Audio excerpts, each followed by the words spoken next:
Then he smiled as he sipped his drink and delivered his words with a terrifying calmness. He had finally found the only animal truly worth hunting, an animal that can reason. At first, Rainsford thought he was joking, but when he looked into the man's eyes, he instantly understood that what he was hearing wasn't a joke, but a confession.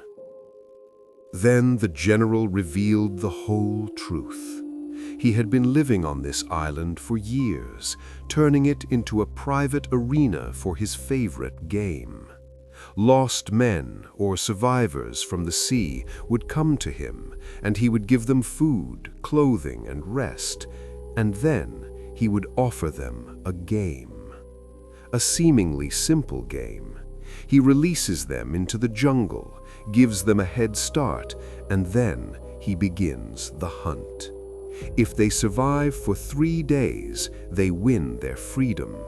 But if they fail, the game is over. Silence fell between the two men, and Rainsford, who had always spoken of hunting as a noble art, suddenly found himself facing a twisted, terrifying version of his own logic. Here, the prey was no longer a tiger, a leopard, or a wild beast. Here, man was the prey. He stated clearly that what the general was doing wasn't hunting, it was murder. But the general didn't get angry.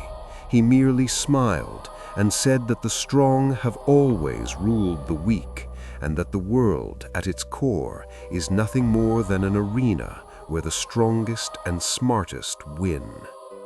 Then he uttered the sentence that froze the blood in his guest's veins.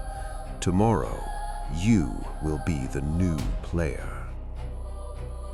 In that exact moment, whatever calm remained vanished entirely.